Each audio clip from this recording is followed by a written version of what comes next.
പിന്നെ നമുക്കിന്നൊരു പാസ്ത അറബിയാത്ത ഉണ്ടാക്കിയാലോ? അപ്പോൾ പേര് കേട്ടിട്ട് പേടിക്കുകയൊന്നും വേണ്ട. അപ്പം അതിന് വേണ്ടിയിട്ട് നമ്മളൊരു പാത്രം എടുക്കുക, കുറച്ച് വെള്ളം അതിലേക്ക് തിളപ്പിക്കാൻ വേണ്ടി വെക്കുക, അതിലേക്ക് ഉപ്പിടുക. അപ്പോൾ ഈ ഉപ്പിൻ്റെ ടേസ്റ്റ് നോക്കുമ്പോൾ ഉപ്പിൻ്റെ രുചി ഇങ്ങനെ മുൻപന്തിയിൽ നിൽക്കണം. അപ്പോൾ ഒരു 1.5-2 കപ്പ് ഏകദേശം ഇട്ടിട്ടുണ്ട്. അതിനുശേഷം അതിലേക്ക് ഒരല്പം ഒലിവ് ഓയിലും കൂടെ നമ്മൾ ചേർത്ത് കൊടുക്കുകയാണ്. പാസ്ത നന്നായിട്ട് വേവണം, വെന്തുടയുക എന്നല്ല, പക്ഷെ നമ്മളൊരു കത്തി കൊണ്ടൊക്കെ മുറിക്കുമ്പോൾ നല്ല സോഫ്റ്റായിട്ടത് മുറിഞ്ഞ് വരണം. ഈ ഡ്രെയിൻ ചെയ്യുമ്പം കിട്ടുന്ന വെള്ളം നമുക്ക് കളയണ്ട. ഒരു ഏകദേശം 250 ml നമുക്ക് സൂക്ഷിച്ച് വെക്കാം. ഒരു പാത്രത്തിൽ കുറച്ച് ഒലിവ് ഓയിൽ ഇട്ട് നന്നായിട്ട് കുഞ്ഞായിട്ട് മുറിച്ച് വെച്ചിരിക്കുന്ന വെളുത്തുള്ളി ഇടുക, ചതച്ച മുളക് ഒരു 1.5 ടേബിൾ സ്പൂണൊക്കെ ഇടുക. എന്നിട്ട് നന്നായിട്ടൊന്ന് ചെറിയ തീയിലൊന്ന് മൊരിഞ്ഞിങ്ങനെ വരുമ്പോൾ നല്ല മണം വരും.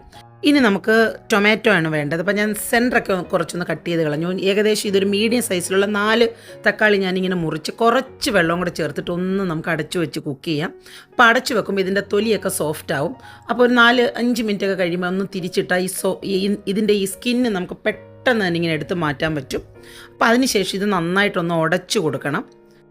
നല്ല ഒരു കട്ടിയുള്ള തവി വെച്ചോ അല്ലെങ്കിൽ നമ്മൾ ഈ സ്മാഷറില്ലേ അത് വെച്ചിട്ട് ഇതുപോലെ നന്നായിട്ടൊന്ന് സ്മാഷ് ചെയ്യുമ്പോൾ തക്കാളിയൊക്കെ നല്ലതായിട്ട് വെന്തുടഞ്ഞ് കിട്ടും. ഇനി ഇതിലേക്ക് നമ്മൾ കുറച്ച് കെച്ചപ്പാണ് ചേർക്കുന്നത്. ഒരു ഏകദേശം ഒരു 3/4 കപ്പോളം നമ്മൾ ചേർക്കണം.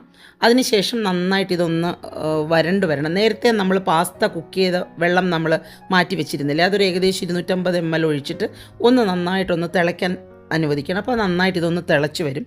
ഇനി നമ്മൾ ഇതിലേക്ക് നമ്മുടെ പാസ്തയാണ് ഇട്ട് കൊടുക്കുന്നത്.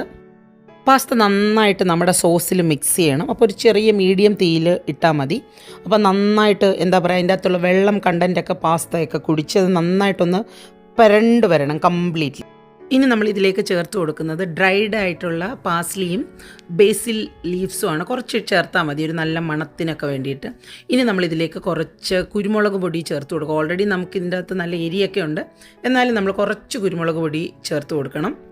ലാസ്റ്റ് ബട്ട് നോട്ട് ലീസ്റ്റ് നമ്മൾ ഇതിലേക്ക് കുറച്ച് ബട്ടറും കൂടെ ചേർത്ത് കൊടുക്കണം. അപ്പോൾ നമ്മുടെ ഈ ഡിഷ് ഭയങ്കര ഗ്ലേസിങ് ഒക്കെ കിട്ടും, ഭയങ്കര ടേസ്റ്റിയുമാണ്. ഒരുപാട് വേണ്ട, നന്നായിട്ട് ഇത് മിക്സ് ചെയ്യുക. നമ്മുടെ അറബിയാത്ത റെഡിയായി കഴിഞ്ഞു.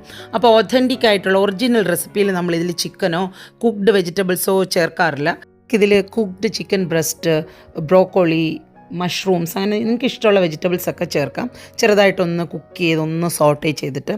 അപ്പം നിങ്ങൾക്ക് എല്ലാവർക്കും ഇന്നത്തെ അറബിയാത്ത ഇഷ്ടമായി കാണുമെന്ന് ഞാൻ പ്രതീക്ഷിക്കുന്നു. അപ്പോൾ എല്ലാവർക്കും ബൈ ബൈ.